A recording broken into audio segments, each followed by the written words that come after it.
Aquí estamos os galegos para louvar esta hortaliza que faría o noso povo sen semente de navita, nabo navita grelo, nabo navita grelo, nabo navita grelo, ese é o gran segredo. Grelo nabo navita, grelo nabo navita, grelo nabo navita é o segredo da Galiza. Grelo navita nabo, grelo navita nabo, grelo navita nabo é o segredo do carallo. We're up to is just cooking the books. No more practice, no memory of the crooks. Hiding good. Benvidos todas e todos a Cociñando Conciencia. Nesta sétima receita xa da carne imos a afondar nas cuestións científicas que nos permiten explicar a natureza mesma dunha das hortalizas, dunha das verduras máis apreciadas, máis adoradas por todos os galegos, máis coñecidas alén de Galicia como o produto galego 100%, que non é outro máis que o grelo e tamén das súas subpartes, porque aquí, como podedes ver, teño un exemplar do que poderíamos decir que é a planta enteira. Bueno, tamén teño aquí un anaquiño máis do que sería o grelo en sí, un poquinho xa pocho de tanto meneo que houve na introducción, como pudestes ver. Bueno, pois aquí ten a parte do nabo, como podedes comprobar, vedes, esta parte máis branca sería o nabo, a parte alongada ou as primeiras follas que saen sería a naviza e as partes máis tenras ou as follas máis interiores ou máis dispostas no interior serían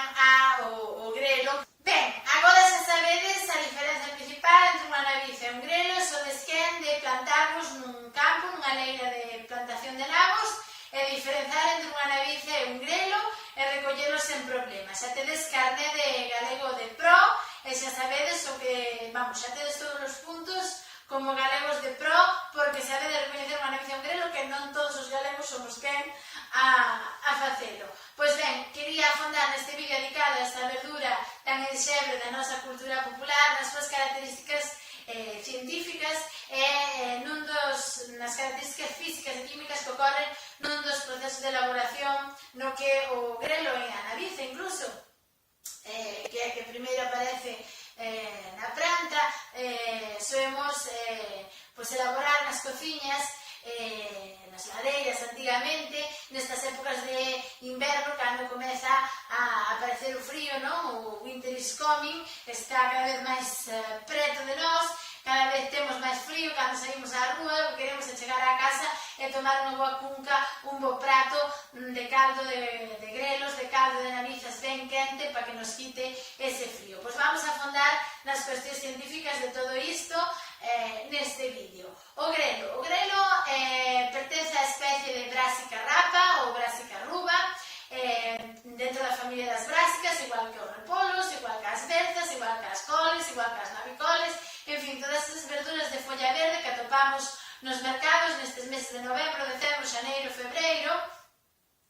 que no caso do grelo observamos que incluso hai dúas variedades locais, a variedade de Ordes e Monfero e a variedade de Santiago, que difiren en algún punto do seu componente xenético, do seu ADN, e, dentro do meu punto de vista personal, do meu padal, como catadora que me considero xa profesional de grelos, tamén nas súas características organolépticas, no seu sabor, posto que o grelo de Ordes ou de Monfero, para min, así o meu padal mo indica, as miñas papilas gustativas, ten un sabor moito máis potente, moito máis amargo, moito máis picoso e acentuado, a diferenza do de Santiago, da variedade de Santiago, que ten un sabor moito máis suavizado, que ten ata certos matices ou puntos máis doces ou adozados, que o fai, para min, perder ata certo punto a categoría de grelo en sí, non? Sempre preferirei antes unha variedade de Monfero e de Ordes antes antes unha de Santiago, por esa variación de que observo no seu sabor e que aprecio máis o amargor que a parte máis suavizada de Santiago. Se vos, pola contra, non sodes quen de diferenzar entre as variedades ou sodes contrarios a min, preferides a variedade de Santiago, por favor, deixade en comentarios as apreciacións que consideredes ao respecto para facer así unha comparativa dos nosos palais e das nosas formas de degustar esta verdura tan rica e tan sabrosa. Quería tamén dedicarlle un pequeno espazo a explicar os principais procesos físico-químicos que ocorren na pre-elaboración e na elaboración mesma do caldo, que é un proceso complexo, non tanto en sí, nas etapas que require, pero sí no tempo que precisa para elaborarlas. A primeira delas, a que ocorre entre as 48 e 72 horas antes do comezo da elaboración do caldo mesmo, que é cando comezamos a desalar as partes da carne de porco salgadas que queremos engadirlle a ese caldo, porque non hai caldo se non lle engadimos ou ben un touciño, ou ben un pé, ou ben un rabo, ou ben unha costela, ou ben unha orella, calquera unha destas partes me vale. E según sexa unha ou outra, pois a textura final do caldo variará. Isto explícovolo despois. Ben, con ese remollo de 48 a 72 horas, o que está favorecendo é que apareza o fenómeno da ósmose, é dicir, que esa auga de remollo pasa ao interior desa carne salgada e retire parte desa sal. A medida que vamos quitando esa auga de remollo, poñendo outra nesas 48 a 72 horas, vamos cambiando esa auga de remollo, vamos eliminando, vamos reducindo cada vez máis ese contido de sal nesas carnes ata conseguir un punto ótimo de sal que nos fai poder degustalas e comelas sen morrer de sede no intento ou no momento de degustar o caldo. É o segundo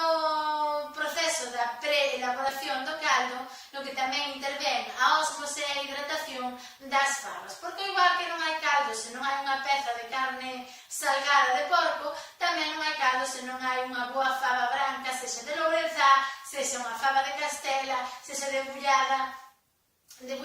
no momento, sexa comprada mercado no mercado xa envasada, que se atopa en estado seco, desecada e que require da súa hidratación para que cando a cozamos, en vez de ter pedrolos duros que non se comen, pois o ter unha textura manteigosa, moliña, axeitada e rica e sabrosa, tan apreciada no bo caldo. En este proceso, ademais da ósmose, o que conseguimos é eliminar ou, reducir o contido de dos componentes que afectan de maneira global a moita xente, nun caso e noutro a un grupo máis reducido de xente que ten unha enfermidade determinada. O primeiro caso, o que nos afectaría ao conxunto da sociedade ou da poboación, sería o caso dos fitatos. Cando poñemos as fabas a remollo, ademais de favorecer a hidratación, estamos favorecendo que se eliminen os fitatos, que son componentes químicos presentes nas legumes, non son nas fabas, tamén nas lentellas, nos garabanzos, que non son tóxicos, podemos consumir sen problema, pero que o que fan é unirse, quedarse, reter o ferro que conteñen estas legumes. Que son legumes, as legumes son relativamente medio ricas en ferro, un ferro de tipo non hemo, é dicir, que ten unha estrutura que o noso organismo de por sí non dixere ou non absorbe de todo, entón se ti lle estás favorecendo que coa presencia dos fitatos que ainda sexa menos absorbible e ainda sexa menos biodespoñible, que sería o termo correcto e concreto, pois entón prácticamente non estamos a consumir nada de ferro cando comemos este tipo de legumes. Con ese remollado conseguimos reducir parte deses fitatos e, por tanto, consumimos unha porción ou unha certa cantidade deste ferro de tipo non hemo, que logo no noso organismo intervirán diferentes procesos para favorecer a súa maior absorción. No caso do grupo máis concreto é o dos enfermos renais crónicos que someten a hemodiálise, que ven reducido a presenza ou reducida a presenza na súa dieta de componentes con niveis de potasio altos ou medio altos, porque eles tenden a acumular o potasio na súa sangue. Entón, con este proceso de remollado destas legumes, pero tamén de certas verduras, como o grelo mesmo, que tamén é rico en potasio, favorecemos con o remollo a eliminación, a disolución a esa agua de remollo dese potasio, favorecendo que esas legumes ou esas verduras teñan menos cantidade de potasio e poden ser máis consumidas por este tipo de persoas que teñen máis restringidos os niveis de potasio que deben consumir nos alimentos. E aquí terminaría ou finalizaría o proceso de pre-elaboración do caldo e comenzaría a elaboración do caldo, que comeza con a disposición nunha pota, nunha certa cantidade de auga, que será logo a que nos determine a cantidade de caldo que faremos, a que poñemos a cocer as carnes salgadas que elixamos ou empreguemos para levar a cabo o caldo. Falábamos antes de que había carnes, que había distintos tipos de carnes. Falábamos do tociño, falábamos da costela, que son carnes con maior contido de freba, e falábamos tamén de rabo, de orella, de pés de porco, que teñen un maior contido de coláxeno. En función de cal elixamos das dúas, vamos a ter unha textura final do caldo diferente. Veredes, no caso das que conteñen máis freba, esta ao cocer vai a liberar, igual que todas as carnes que se cocen, parte do seu coláxeno constituinte, pero a proporción será moito menor que no caso dos pés, das orellas ou do rabo, onde a presenza de coláxeno é moito maior. Entón, cando fervamos o caldo, cando chega ao seu punto de ebullición, a auga dese caldo, vamos a favorecer que ese coláxeno se desnaturalice e se disolva nesa auga de caldo, favorecendo que o caldo adquira unha textura moito máis untuosa, moito máis como engrosada, como gelatinosa, incluso en algúns casos, sobre todo se observa cando deixamos o caldo para os días sucesivos, que vai adquirindo unhas texturas moito máis gelatinosas pola presenza dese coláxeno, sobre todo cando empregamos as partes de carne salgada con maior contido de coláxeno. En este punto tamén se lle soe introducir ou se lle soe dispoñer na auga da cocción do caldo o ingrediente para mí fundamental do caldo que máis aroma lle dá e que máis favorece no seu cheiro característico, que non é outro máis que o unto. O unto que é esa graxa, ese tecido adiposo que se dispón, que se acumula ao redor dos intestinos do porco, do mesmo xeito que ocorre nos nosos corpos, ao redor do noso peritoneo, para proteger os intestinos, de xeito como unha barreira natural, que logo se nos pasamos, danos a aparición das gorduras e dos michelís, e que en estado natural se dispón como en estado sólido, como unha manteca branca, que a veces tamén se conserva en salazón, e que se dispón no caldo, e ao cocela oxídase, porque estamos a falar dunha graxa saturada fundamentalmente, que ao cocerse se oxida e libera unha serie de compostos de ácidos derivados desos ácidos graxos saturados que lle van dar aroma ao caldo por un lado, pero tamén van a participar no sabor, e no aroma, no cheiriño propio e característico do caldo galego que emprega ese unto. Unha vez que xa está cocido ese unto, que xa adquiriu unha certa cor dourada, amarela, cando esas carnes salgadas xa están moliñas, cando se lles peta o garfo, xa están hasta certo punto cocidas, e cando se engaden as fabas que pois xa sea unha textura manteigosa, non? Que as toquemos e se desfagan prácticamente na boca. De feito, un dos tentempés favoritos da miña nenez era comer as fabas do caldo con un anaquiño de sal e un fiño de aceite de oliva, o mellor tentempé que podía existir. E despois o que lle engadimos,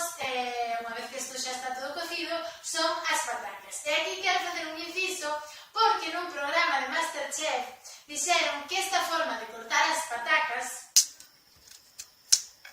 chamábase cortar as patacas en cachelos. E non, señores, non. Os cachelos son as patacas cocidas con pera. Esta forma de cortar as patacas simplemente coller o coitelo e triscar,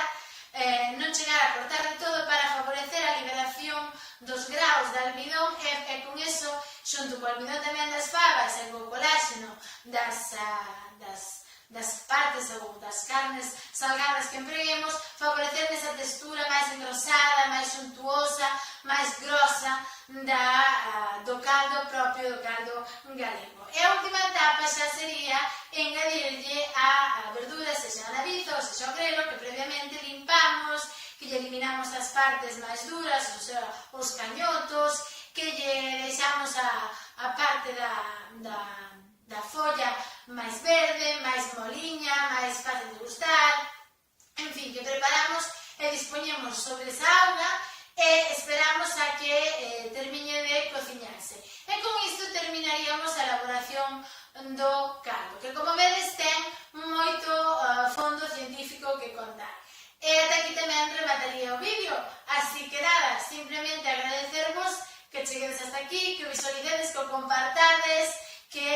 vos suscribades ao canal se non estades suscritos para seguir aprendendo todas estas cousiñas de ciencia que irei contando nos seguintes vídeos sobre os pratos, as elaboracións, os produtos máis enxebres da nosa cultura galega, das celebracións, en fin, dun sinfín de cousas que acontecen na nosa cociña desde o punto de vista científico, que lle dea esa campaíña para estar ao pendente das novidades, dos novos vídeos que irei colgando, e dadelle ao matapiollos ou me gusta, se vos gustou, obviamente,